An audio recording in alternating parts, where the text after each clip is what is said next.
Okay, how's everyone doing? Question: why is it that always the Arab countries are against Israel? It's a fulfillment of prophecy. In Genesis chapter 16, verse 11, Hagar has left um, the camp of Abram or Abraham and Sarah, because Sarah was mistreating her because, oh look, she's got her head full of ideas about who she's carrying Abraham's child. Well, in verse 11 it says, the angel of the Lord said to her, you are now with child, and you will have a son. You shall name him Ishmael, for the Lord has heard your misery. He will be a wild donkey of a man. His hand will be against everyone, and everyone's hand against him. And he will live in hostility toward all his brothers. Okay. Now, he's a half brother to Isaac, which he's not born yet. Right? So, he's also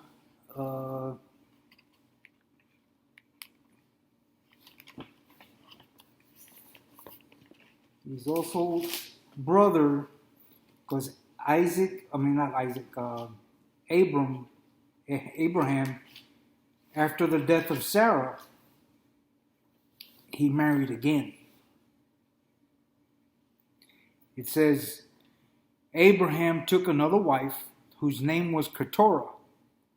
She bore him Zimran, Jokshan, Midian, Ishbak, and Shua. Jokshan was the father of Sheba and Dedan.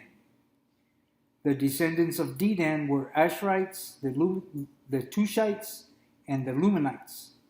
The sons of Midian were Ephah, Epher, Hanok, Abida, and Elda. These were the descendants of Keturah. Now, pay attention to this. Abraham left everything he owned to Isaac. But while he was still living, he gave gifts to the sons of his concubines and sent them away from his son Isaac to the land of the east. Altogether, Abraham lived 175 years. And then Abraham breathed his last, died at a good old age, an old man full of years, and he was gathered to his people. His sons Isaac and Ishmael buried him in the cave at Machpelah, near Mamre, in the field Ephron, son of Zohar the Hittite, and the field Abraham had bought the Hittites. And Abraham was buried with his wife Sarah in Abraham's death. After Abraham's death, God blessed his son Isaac and then lived near Beer Lahai Roi. Okay, now it goes into the accounts of Ishmael's sons. It says, this is the account of Ishmael's son Ishmael, whose Sarah maidservants Hagar the Egyptian bore to Abraham. These are the names of the sons of Ishmael listed in the order of their birth. Neoboth, firstborn of Ishmael, Kedar, Abhil, Mibsam, Mishma, Duma, Massa, Hadad, Tema, Jurter, Naphish, Kedama. These are the sons of Ishmael, and these are the names of the 12 tribal rulers according to their settlements and camps. Altogether, Ishmael lived 137 years. He breathed his last and died, and he was gathered to his people. And his descendants settled in the area of Havilah to Shur, near the border of Egypt.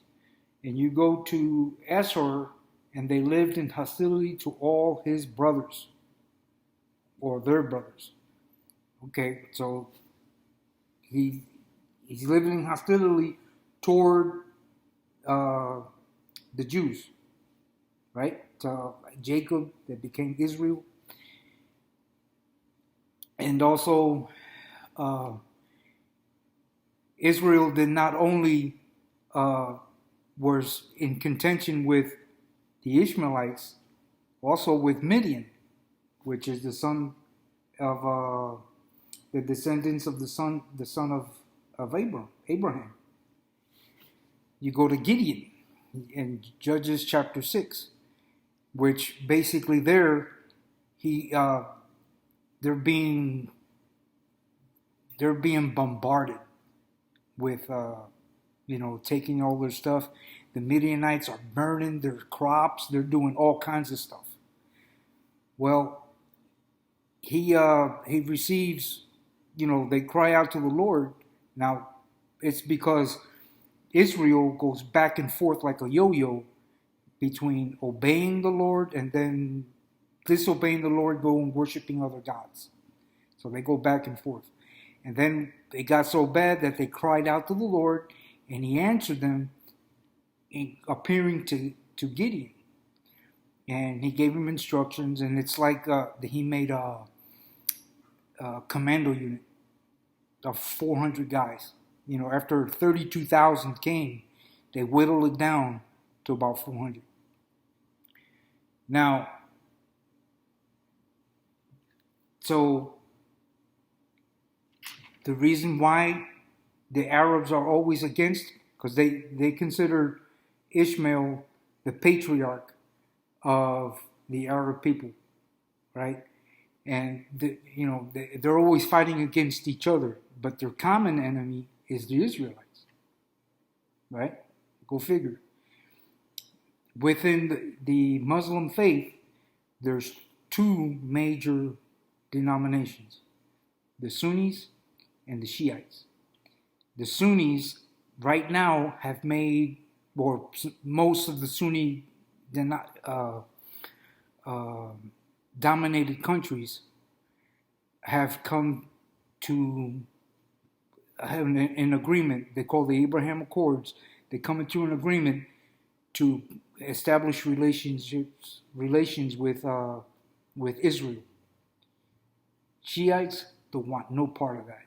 They want to wipe Israel off the map. But remember, it's in the Bible. It's prophecy.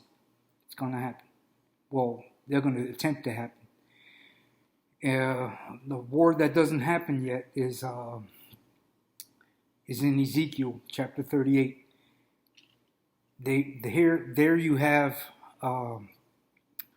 Persia, right, which is Iran, and you have Kush. I think it's Sudan. Then you got Magog, which is Russia.